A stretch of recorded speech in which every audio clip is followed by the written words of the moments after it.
Yeah, that liquid IV is pretty good. I'm trying this golden cherry flavor, which I don't know if you guys drink liquid IV, but I've been drinking them to kind of stay hydrated, especially after my heavy cardio days. I'll say that this golden cherry one as well as the lemonade one are pretty good. And then there's a couple other ones that I do want to try. I really do not like that grape green apple one, whatever that one was, it was completely terrible. So I have like 5 or 6 left, so I might just give it away to somebody. Today I wanted to talk more about setbacks and how to handle setbacks, my experience with setbacks, and then I'll give you guys some specific examples. And overall, what I want you guys to get from this video is just some advice and ways that you guys can avoid the things that I did, so you can end up with the results that you want and then actually have a structured process on how to handle setbacks, because it is going to show up in your life and you should have a way in your mind, a framework of how to actually deal with them.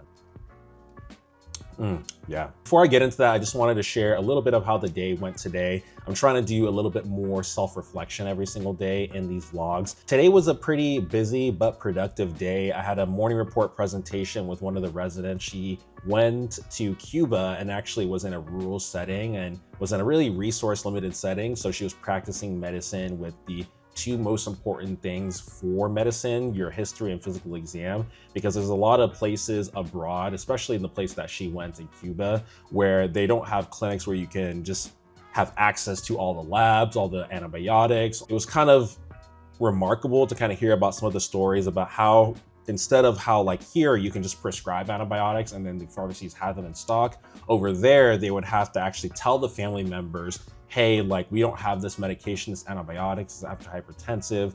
Can you try to go find it and bring it in? And a lot of times you couldn't get it at an actual like verified pharmacy because they just didn't have the stock. So a lot of times they would have to go to like the black market or just underground areas and try to just pay for it out of pockets and then bring it back to them to the hospital. It really made me happy with what I have, and you don't really know what you got until you go to a place that it's gone, and the grass isn't always greener in other situations. And I think that's one big thing that I really took away from that presentation. The rest of the day was mostly just administrative work, so I won't really bore you guys with those details. So setbacks, I would say that the way that I dealt with setbacks in my past, I'm 29 going on 30 now, the way that I dealt with it in middle school, in high school, in college, in med school, in residency, it wasn't really the best process. And the reason why is that I felt that I was a very big dweller, and instead of actually dealing with my setback, I would just dwell on the failure that I had because of this setback. You know, there's no problem like dwelling on it, because sometimes you do need to ruminate and think about the actual setback that you had, because a lot of these things can have dire consequences, dire circumstances, and can have like life altering changes. And this will go into like my story of when I was applying for medical school and I wasn't able to get into the many places that I applied to, and had to kind of work around that and actually choose a different path in my life. When I was actually in my junior going into my senior year of college, I applied pretty broadly, or in my mind, pretty broadly at that time. I was mostly applying to California schools, and throughout all of those applications, all of those interviews, ended up not getting a spot at any of the colleges or actually medical schools. When I actually got through the entire interview cycle and I actually was faced with the fact that I wasn't able to get into any of these US med schools, I was very much pondering on that for almost the entire end of my senior year in college.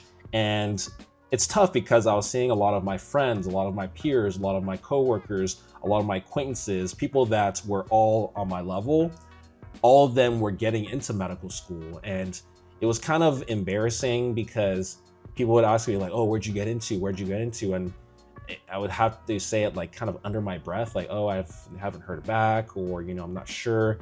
And it got to a certain point where I just realized, okay, I'm really not going to get any of these invitations to join these new medical school classes. Like, what am I going to do? I need to pivot. I need to figure out what to do. Thankfully, I had an older cousin that was in med school abroad, and she actually gave me information about that med school and made me realize that I don't need to limit myself to like, okay, I only need to do med school, or I only should do med school in California. If I would have applied more broadly to other states, to other countries, maybe I would have heard a little bit earlier, and I would have saved myself the embarrassment of not feeling those emotions, of not getting into, a professional school. But, the past is the past, and that happened. And thankfully, I had a family member that was at this medical school that was able to educate me, and I was able to get into that med school, graduate without failing any tests, without, being held back in med school, and getting into my number one choice of residency. And then now I passed residency, I've taken the national board to the US, and now I'm a practicing physician. The main thing that I want to share with you guys is what I would actually have done differently in terms of handling that setback.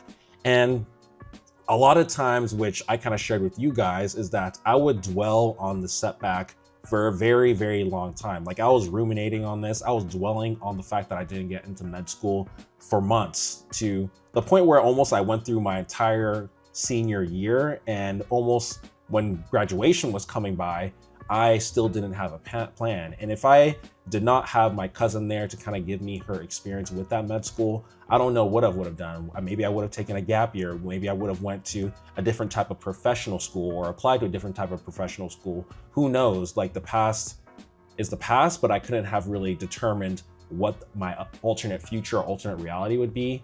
But what I'm saying is that what you guys should be doing whenever you are faced with a setback is that instead of ruminating on it and dwelling on it for too long, what you really need to do is analyze what were the steps beforehand that contributed to the actual setback. And that is something that it may be tough to kind of be forced to look within and look at the mistakes that you made, because it's really hard to kind of look at yourself in the mirror and really face accountability sometimes. And sometimes we really want to put that blame on the outside world instead of looking within to see what I did. And if I were to talk about my story specifically, one, I did not put in the effort that I should have put into for the medical school exam to actually get in the MCAT, for those of you guys that are not aware. And I did not do enough legwork beforehand in terms of building up my CV, or building up my personal statements, or building up my profile to stand out more. And maybe if I would have put in more work into that, maybe if I would have applied more broadly, more schools, maybe DO schools as well, maybe I would have heard from a place. But the biggest thing is that I need to look at my old process, see what did I do wrong, and instead of dwelling on it, I need to figure out, okay, what can I do differently to actually get the desired outcome that I want. So even if you guys get to whatever goal or aspiration or achieve it, I'll say that the main thing that you do want to do is also look at your path and analyze what went right and what went wrong, but that you still ended up at your goal. And think, how could this have gone south? And how can I prevent this from happening, or potentially happening, for whatever my next goal will be in the future? That is the main takeaway that I want to give you guys when handling setbacks. And a little bit of a story of how I handled it in the past is, look at the process. Don't dwell too much on the failure of your setback. You're not going to get through life passing everything. You're not going to get through life with no, negative remarks or no failures. The failures are going to be presented to you throughout your entire life. It's how you handle them that's really going to define your future, and really going to define how the process will be leading up to, the end of your days. So really take the time to be self-reflective, self-analytical, and be your own hardest judge. Don't be too hard on yourself, but just be aware of the fact that you need to be accountable for yourself. And when you're accountable for yourself the most, that is really going to help you a long way to figure out what can you do differently, what can you avoid, what can you change, what can you tweak to get to your desired goal. So that was just one of the self-reflection questions that I wanted to tackle today for myself, and a story that I wanted to go along with that as well. Let me know how you guys feel about that advice. Let me know of a setback that you guys dealt with. How did you get through it? And if you do have a setback now, what are you thinking about doing to actually get you past that setback and achieve the goal that you want to achieve. If you guys reach this part of the video, comment in the comment section down below setback. That will be the special word of the video. Like the video if you did, subscribe if you guys are willing, and check out the last video, and we will be seeing you guys next time. So peace, have a nice day. It's time to finish this liquid IV because my mouth is dry.